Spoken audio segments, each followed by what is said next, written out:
नमस्कार, लाइव लगातार से मैं राजलक्ष्मी आप सभी का स्वागत करती हूं। आज हमारे साथ मौजूद है सिंहभूम चैम्बर ऑफ कॉमर्स के अध्यक्ष विजय आनंद मुनका। सर, मैं आपका स्वागत करती हूं। आज आपके साथ जुड़ने का सीधे तौर पर मकसद यही है मेरा कि जिस तरह से आए दिन अभी शहर में अपराधी वर्ग बढ़ गए हैं और ये अपराध की घटनाएं कहीं ना कहीं व्यापारी वर्ग को निशाना साधा जा रहा है। इस पूरे घटनाक्रम में 10 दिनों की बात करूं तो 10 दिनों के अंतराल में 4 ऐसी घटनाएं आ चुकी है जिसमें 3 का सीधा निशाना व्यापारी वर्ग रहा है। क्या कहेंगे आप इस पर? देखिए, निश्चित तौर पर मैंने पहले भी आपको और आपके मित्रों से बात साझा की है कि जमशेदपुर की विधि व्यवस्था में लगातार गिरावट आ रही है और जो 32 लाख कैश लूट का मामला हुआ उसने इस घटना से पूरे व्यापारी समुदाय को, उद्योगपतियों को और जमशेदपुर की जनता के अंदर जो मन में विधि व्यवस्था को लेकर के एक उबाल चल रहा था उसमें आग में घी डालने का काम किया है। और रही बात की घटनाएं, रिपोर्ट तो मेरा स्पष्ट रूप से मानना है कि पुलिस का जो सिस्टम है उससे लोग इतना बचते हैं, भागते हैं कि 70% लोग रिपोर्ट ही नहीं करते। मतलब उस तरह की केसेस के, छोटी चोरी का, चेन छिनतई का, मोबाइल छिनतई का, वो प्रतिदिन की घटनाएं हैं। जो समाज के जागरूक वर्ग हैं, जो शिक्षित वर्ग हैं या जो थोड़ा सा जान पहचान रखते हैं, उस तरह के लोग थाना में शिकायत करने पहुंचते हैं तो मामला आप लोगों की जानकारी में आता है। आज भी छोटी चोरी के मामले, मोबाइल छिनतई के मामले, चेन छिनतई के मामले, इस तरह के मामले करीबन 70% रिपोर्ट नहीं होते हैं। तो निश्चित तौर पर जमशेदपुर जो वक्त से भी गुजर रहा है तो स्थानीय प्रशासन को, स्थानीय पुलिस प्रशासन को और सरकार को आत्मचिंतन करना चाहिए, आत्ममंथन करना चाहिए, उनको स्वयं की विवेचना करना चाहिए कि वो किस तरह की यहाँ पर लॉ एंड ऑर्डर दे रहे हैं। विधि व्यवस्था किसी भी शहर के विकास के लिए, राज्य के विकास के लिए या राष्ट्र के विकास के लिए अहम योगदान होता है। सबसे अहम योगदान होता है विधि व्यवस्था। आज अगर हमको आपको भी अगर कहीं घूमने जाना है तो हम लोग ये पहले जाने के पहले ये समझ लेना चाहते हैं कि वहाँ की विधि व्यवस्था कैसे है। अगर हम परिवार के साथ जाएंगे तो 5-7 दिन वहाँ घूम फिर के आएंगे कि नहीं आएंगे। जब लोग मैं ये बात इसलिए बता रहा हूँ कि जब लोग 5-7 दिन कहीं घूमने जाना चाहते हैं तो वहाँ की विधि व्यवस्था का जानकारी करके जाना चाहते हैं। तो जो लोग यहाँ व्यापार करते हैं, जो यहाँ पर पीढ़ी दर पीढ़ी यहाँ रह रहे हैं और आने वाली पीढ़ी को भी हम यहाँ रखने के लिए कृत संकल्पित होना चाहते हैं और व्यापार करना चाहते हैं, 24 घंटा यहाँ पर बिताना चाहते हैं, तो यहाँ की विधि व्यवस्था अगर गड़बड़ रहेगी तो कैसे काम होगा। मुझे पूर्व के मेरे सीनियर्स ने बताया कि जो आदित्यपुर में इंडस्ट्रियल एरिया लगा है वो बंगाल में ख़राब विधि व्यवस्था के कारण यहाँ पर इंडस्ट्रियल एरिया, इंडस्ट्रीज़ बसना शुरू हुआ था। बाद में इसने आदित्यपुर इंडस्ट्रियल एरिया का स्वरूप लिया था और उसमें पुलिस की अहम भूमिका थी। पुलिस की सकारात्मक और अहम भूमिका के चलते ये इंडस्ट्रियल एरिया का गठन हो पाया था, निर्माण हो पाया था।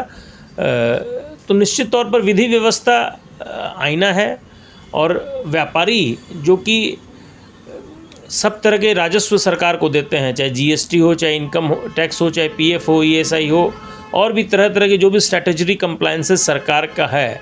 और व्यापारी वर्ग राष्ट्र के जीडीपी में अपना अहम योगदान देते हैं।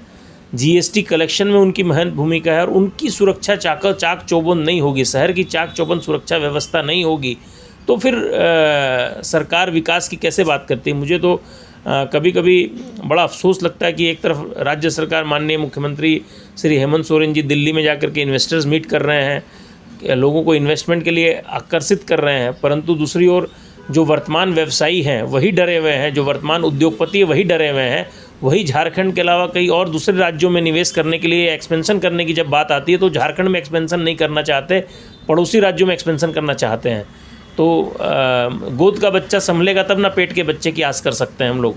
अभी आपने 48 घंटे का अल्टीमेटम दिया था, जहाँ तक कि हमें याद है 72 घंटे का अल्टीमेटम दिया था। 72 घंटे पूरे होने से पहले ही एक और दूसरी 10 लाख के लूट की घटना सामने आई।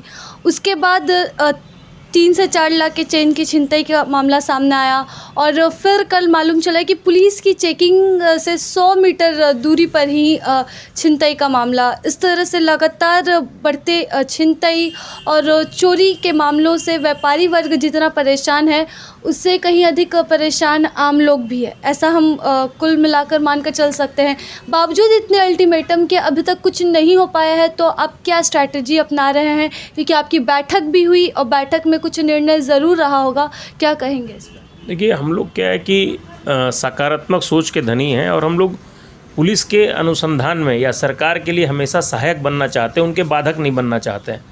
तो हम लोग इसी दृष्टिकोण में थे। हम लोगों के पास जो इनपुट्स मिला स्थानीय पुलिस प्रशासन द्वारा कि वो इन मामलों के उद्भेदन के करीब करीब पहुंच गए हैं। और एक बात उन्होंने बहुत अच्छी सिटी एसपी साहब ने कही कि हम लोगों का रिज़ल्ट क्या तो 0 दिखता है या 100% दिखता है। अगर हम 90-95% में आकर के रुक गए तो, लेकिन अगर वो 100% नहीं होता तो हमारी पूरी मेहनत ख़राब हो जाती है। तो हम लोग स्थानीय पुलिस प्रशासन पर पूरा विश्वास रखते हैं और हम लोग ये मान करके चलते हैं कि उनके कुशल नेतृत्व में अपराधी लोग सलाखियों के पीछे होंगे और पूरे के पूरे रुपए की बरामदगी होगी। देखिए, मैंने पहले भी आपसे कहा है और अभी पुनः अपनी बात को दोहराता हूँ कि हमारी सेटिस्फेक्शन अपराधियों को पकड़ने से नहीं है, हमारा सेटिस्फेक्शन रिकवरी हो, चाहे वो कैश की रिकवरी हो, चाहे ज्वेलरी की रिकवरी हो, चाहे चेन की रिकवरी हो। क्योंकि रिकवरी नहीं होने से हम लोगों को क्या मिलेगा? मान लीजिए आपने किसी को पकड़ा या जिन लोगों ने इस घटना को अंजाम दिया है उन लोगों को पकड़ करके सलाखों के पीछे डाल दिया, मान लीजिए 2 महीना, 6 महीना, साल, 2 साल बाद उनको बेल मिल गई, ठीक है। लेकिन व्यापारी का जो रुपया गया वो रुपया वापस नहीं आएगा, तो व्यापारी का तो नुकसान है ही। जिनका चेन गया, उनका सोना गया, उसका तो नुकसान है ही। कहीं ना कहीं देखिए, पुलिस का एक हम लोगों ने इस शहर में बहुत सारा पीरियड देखा है, गुड पुलिसिंग का भी पीरियड देखा है, बैड पुलिसिंग का भी पीरियड देखा है। ये शहर सीरियस मर्डर्स का भी गवाह बना है और एक ऐसी पुलिस व्यवस्था का भी गवाह बना है कि अपराधी लोग डर के मारे, उस वक्त एकीकृत बिहार था, झारखंड अलग नहीं हुआ था, अपराधियों ने बिहार छोड़ करके दूसरे राज्यों में शरण ले लिया था। तो क्या हम लोग राज्य सरकार से इस तरह की विधि व्यवस्था की कल्पना नहीं कर सकते कि लोग खूब आराम से व्यापार कर सके, हमारी महिलाएं बहनें आराम से आभूषण पहन करके इवनिंग वॉक, मॉर्निंग वॉक कर सके, लोग आराम से बैंक में रुपए जमा कर सकते, लोग बैंक में रुपए आराम से निकाल सकते हैं। जितना सुरक्षा दृष्टिकोण अपनाया जा रहा है, चाहे वो सीसीटीवी के कैमरे के माध्यम से हो या अन्य सुरक्षा घटनाएं उतनी बढ़ रही है। कहीं ना कहीं पुलिस की पकड़ कमज़ोर हुई है अपराधियों पर पुलिस का नियंत्रण नहीं है। मुझे तो मैं एक बात और सोच रहा हूँ कि पुलिस का जो स्पाई सिस्टम होता था, मुखबिर का सिस्टम होता था, इंटेलिजेंस का जो सिस्टम होता था, वो कहाँ है?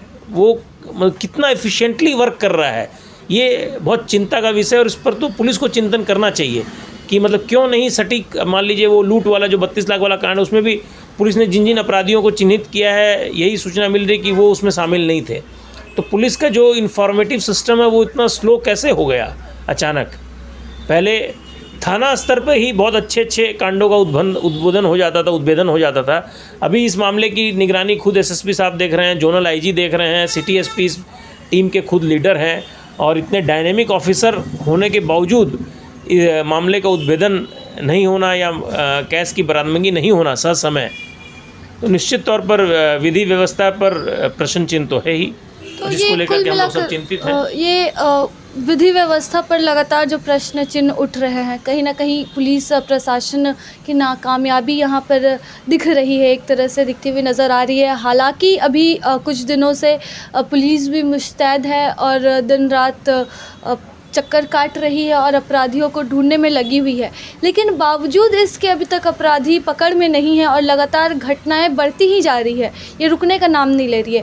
तो कमी कहाँ रह जा रही है, क्या लग रहा है? आप लोग खुद में आकलन करते होंगे, मंथन करते होंगे, क्या कमी रह जा रही है यहाँ पर? नहीं, मैंने तो आपसे पहले ही कहा कि जो इंटेलिजेंस ब्यूरो होता है पुलिस डिपार्टमेंट का, जो स्पाई होता है, जो मुखबिर भी जिसको हम लोग बोलते हैं, उनकी एफिशिएंसी में कहीं ना कहीं कोई कमी का संकेत मिल रहा है। जैसा जिन घटनाओं की रिकवरी या इस तरह से जो स्लो मोशन में काम हो रहा है, उसमें कहीं ना कहीं ऐसा लग रहा है कि जो पुलिस का अपना इंटरनल इंटेलिजेंस सिस्टम है वो प्रॉपरली वर्क नहीं कर रहा है। या पुलिस में मान लीजिए, तो इसका जवाब तो संबंधित पुलिस पदाधिकारी या ज़िले के वरीय पुलिस पदाधिकारी ही दे सकते हैं कि क्यों नहीं हो रहा है, परंतु हम लोग तो यही चाहते हैं कि हो और होना भी चाहिए। जब सरकार गरीब लोगों के लिए सेंट्रल की व्यवस्था करती है, जाड़ा में अलाव की व्यवस्था करती है, मनरेगा की योजना है, धोती साड़ी योजना है, फलान योजना, वो सब ठीक है, चलना चाहिए, बिल्कुल चलते रहना चाहिए, ठीक है, सरकार का काम है सबको देखना। परंतु जो व्यापारी वर्ग है, जो आपके विकास में आपका सहायक है, आपका लेफ्ट हैंड राइट हैंड है, जो जीएसटी कलेक्शन में सबसे बड़ा योगदान है, हम लोग जीएसटी कलेक्शन करके जो सरकार को देते हैं, उसके एवज में हम लोगों को कोई सरकार से तनख्वाह नहीं मिलती है। अगर जीएसटी के मामले में we are not the taxpayer, we are the tax collectors. हम लोग सरकार को टैक्स कलेक्ट करके फ्री ऑफ कॉस्ट सर्विस दे रहे हैं। मज़े की बात है कि आज कोई मजदूर अगर कहीं काम करता है या सड़क पे गिर मर जाता है तो उसको 1 लाख, 2 लाख, 5 लाख, 50,000 मुआवजा मिलता है। लेकिन अगर व्यापारी का अगर मृत्यु हो जाता है, जो कि लाखों रुपये इनकम टैक्स और जीएसटी देता है, तो उसको 5 रुपया भी सरकार की तरफ से नहीं मिलता है। उसके बावजूद हम लोग सकारात्मक दृष्टिकोण अपनाते हुए राज्य और राष्ट्र सरकार के सर्वांगीण विकास में हर भूमिका, हर कदम उनके साथ चलते हैं। लेकिन विधि व्यवस्था के मामले में अगर मतलब कोई कोताही होगी तो कोई भी व्यापारी बर्दाश्त नहीं करेगा। आज ये स्थिति हो गई कि हम ऑफिस से निकलते हैं तो घर पहुंचेंगे कि नहीं पहुंचेंगे, सुरक्षा घर वाले चिंतित करते हैं। अब जिस तरह से चेन गले से छिनतई होने लगी, तो अब तो एक महिलाओं में एक आपस में चर्चा होने लगी कि भैया वॉकिंग करना है कि नहीं करना है, कहीं वॉकिंग करने गला का चेन का छिनतई में गला पे ही उस तरह नहीं चल जाए। तो तमाम मतलब पुलिस का ऐसा खौफ होना चाहिए कि अपराधी अपराध करने के पहले डरें, उनकी रूह कांपे। तो कुल मिलाकर कहा जा सकता है कि वर्तमान परिस्थिति जो बनी हुई है उसमें पुलिस का खौफ, जो यहाँ पर बात सामने आई है, वो कहीं ना कहीं अभी गायब दिख रहा है। हालांकि पुलिस प्रशासन पूरी तरह से मुस्तैद है। अभी 2-3 दिनों से लगातार पेट्रोलिंग बढ़ रही है और घटनाओं पर लगाम लगाने का प्रयास जारी है। लेकिन हालात तब सामने आएंगे, स्थिति तब सुधरेगी जब इसके परिणाम सामने आएंगे। और कहीं ना कहीं पुलिस बातचीत के दौरान जो तथ्य सामने आए हैं वो यही है कि यदि यही हालात रहे तो जिस तरह से आदित्यपुर में बसा इंडस्ट्रियल टाउन, बंगाल का इंडस्ट्रियल टाउन एक वक्त के लिए माना जाता था, तो बंगाल में स्थिति खराब होने के बाद इंडस्ट्रियल टाउन आदित्यपुर में जा बसा। तो कहीं ना कहीं यदि व्यापारी वर्ग इसी तरह से डरे रहे तो ये इंडस्ट्रियल टाउन कहीं और ना बस जाए। तो स्थिति सुधार में लाने की ज़रूरत है और तमाम व्यापारी वर्ग, आम लोग इसी चिंतन और मनन में है कि वो सुरक्षित है कि नहीं। तो ज़रूरत है यहाँ पर पुलिस के खौफ की, जो लगातार बढ़ते घटनाओं पर लगाम लगाने के लिए अति आवश्यक है। और यही उम्मीद की जा सकती है कि जमशेदपुर जिस तरह से एक शांत शहर माना जाता था, वो शांति वापस से एक बार बरकरार हो यहाँ पर और लोग बेफिक्र होकर, आज़ाद होकर घूम सके। तो इसी के साथ नमस्कार, मैं राजलक्ष्मी लाइव लगातार से। न्यूज अपडेट के लिए आप हमारे चैनल को सब्सक्राइब करें। आप हमें फेसबुक और इंस्टाग्राम पर भी फॉलो कर सकते हैं। बने रहे लगातार.in के साथ।